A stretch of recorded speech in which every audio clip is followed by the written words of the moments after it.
तो अभी तुम लोगों ने शायद वो धीरेन्द्र शास्त्री जी की एक न्यूज़ देखी होगी, बहुत ज़्यादा वायरल हो रही है, जिसमें उनका एक बहुत वाहियात स्टेटमेंट सामने निकल कर आया है।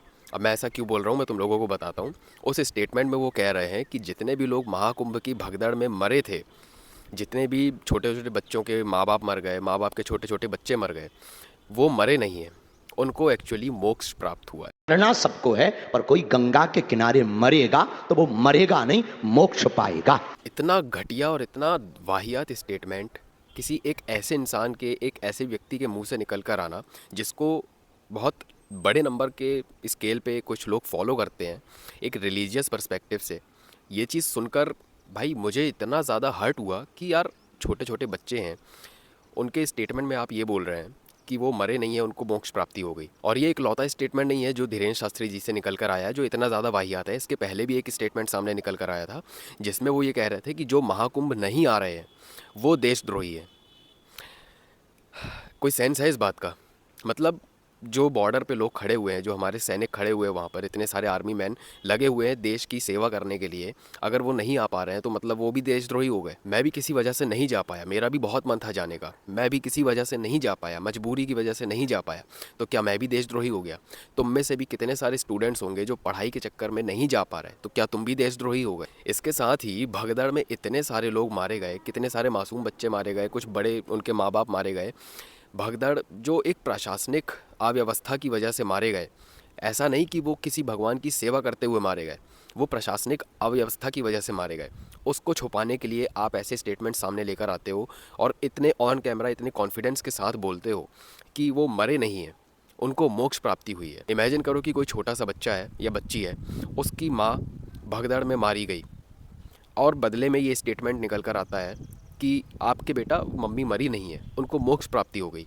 सोचो उस बच्चे के ऊपर, उस बच्ची के ऊपर क्या बीतेगी। या फिर सेम पर्सपेक्टिव अगर किसी पेरेंट्स के ले लेते हैं, उनका बच्चा अगर मारा गया और उनको ये चीज़ कह दी जाए कि आपका बेटा या बेटी मरी नहीं है या मरा नहीं है, उसको मोक्ष प्राप्ति हो गई। ये किस तरह की मोक्ष प्राप्ति है जो प्रशासनिक अव्यवस्था के बिहाफ में मिल रही है लोगों को? जो इतनी सारी लोग अपनी मनोकामनाएं लेकर वहाँ पर गए थे और वो पूरी भी नहीं हो पाई, बेचारे मांग भी नहीं पाए। क्या पता वो मांगने के लिए जा रहे थे और मांगने से पहले ही वो वहाँ पर उनकी मौत हो गई। तो ये किस तरह की मोक्ष प्राप्ति हुई? और जिस तरह से धीरेन्द्र शास्त्री जी ने ये चीज़ कही है, तो मैं कुछ खास बोलूँगा नहीं इनके फेशियल एक्सप्रेशन के ऊपर कि किस फेशियल एक्सप्रेशन के साथ ये चीज़ कह रहे हैं। तुम लोग खुद फेशियल एक्सप्रेशन देखकर ये चीज़ जज कर लो। ये बात तय है कि कोई 20 साल बाद जाएगा, कोई 30 साल बाद जाएगा, हमें भी जाना, तुम्हें भी जाना। वो असमय चले गए तो इस बात का दुख है, लेकिन उनकी मृत्यु नहीं हुई है। सच कहें, उनको मोक्ष मिला है। मैं इस पर कुछ भी टिप्पणी नहीं दूंगा, तुम लोग खुद देखकर जज कर लो कि फेशियल एक्सप्रेशन क्या चीज़ बता रहे हैं। जो उनके मुंह से निकल रही है वो बात और उनके जो फेशियल एक्सप्रेशन है, वो दोनों चीज़ें मैच हो रही है या नहीं हो रही, वो तुम लोग खुद देख लो। मैं कुछ भी नहीं बोलने वाला। अब पता है इस बारे में ना कोई भी बात करेगा नहीं। क्यों? क्योंकि कुछ लोग डर की वजह से नहीं कर पाते कि हम किस तरह से करें। डरते हैं वो लोग कि कहीं मैं कुछ बोलूँ तो कहीं मेरे ऊपर कोई एक्शन ना हो जाए। कुछ लोग शर्म के मारे नहीं कर पाते क्योंकि वो जिस व्यक्ति को फॉलो कर रहे थे, इतना ज़्यादा उसको रिलीजियस पर्सन समझ के या फिर किसी भी तरह से आइडल समझ के, उसकी तरफ से एक ऐसा वाहियात स्टेटमेंट निकल कर आना, तो वो लोग जब सुनते हैं ना, तो वो लोग नहीं बोल पाते क्योंकि उनके पास कोई जवाब नहीं बचता कि अब मैं बोलूँ तो बोलूँ क्या। क्योंकि मैं तो जिस बंदे को एक बढ़िया आदमी समझकर फॉलो कर रहा था, उसकी तरफ से कोई ऐसा स्टेटमेंट निकल कर आए तो अब मैं बदले में क्या बोलूँ? तो कुछ लोग इस वजह से नहीं बोल पाते और कुछ लोग पॉलिटिकल रीजंस की वजह से नहीं बोल पाते। और मुझे नहीं लगता कि हमारी देश की मीडिया भी इस चीज़ के ऊपर खुलकर बात करना चाहेगी, क्योंकि भाई उनसे तो मुझे भाई पर्सनली एक्सपेक्टेशन ही नहीं है कि वो ऐसे कुछ मुद्दों पे निकल कर सामने की बात करें। क्योंकि एक तरीके से ना हमारे मीडिया इतनी ज़्यादा गिर चुकी कि हर चीज़ को धर्म से जोड़ देती है। कुछ भी मुद्दा हो धर्म से जोड़ दो। कुछ पॉलिटिशियन, रिया राजपूत जैसी एक नंबर की वल्गर इन्फ्लुएंसर, मैं तो बोलूँगा नहीं इन्फ्लुएंसर है, जो भी है, उसको अवार्ड देने में लगे हुए हैं।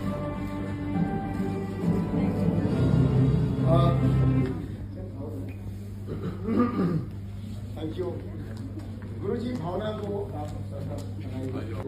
रिया इन्फ्लुएंसर, एक्टर और साथ ही मैं एंकरिंग भी करती हूँ। So I can say that I am all rounder. मैं खुद की तारीफ कर रही हूँ।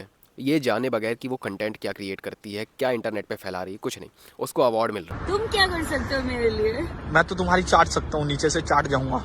इन सब चीज़ों के लिए कौन बात करेगा मीडिया में? कोई बात नहीं करने आएगा, क्योंकि आधे से ज़्यादा लोग पॉलिटिक्स में बिजी हैं, आधे से ज़्यादा लोग यूट्यूबर्स को पैसा खिला के पॉडकास्ट करने में बिजी हैं। मेन मुद्दों पे कौन बात करना चाहता है? ये मुद्दे हैं कोई बात करने के? नहीं भाई, ये मुद्दे नहीं है। लोग किसी ऐसी वल्गर कंटेंट क्रिएटर को अपना इन्फ्लुएंसर समझ रहे हैं, आइडल समझ रहे हैं, लोग उनके फ़ैन मोमेंट कर रहे हैं, सेल्फियाँ खिंचा रहे हैं, पॉलिटिशियन आकर उनको अवार्ड दे रहे हैं। और जो लोग इतने सारा मेहनत करते हैं, जो लड़कियां इतना बढ़िया बढ़िया कंटेंट क्रिएट करती हैं, उन वो गई भाड़ में।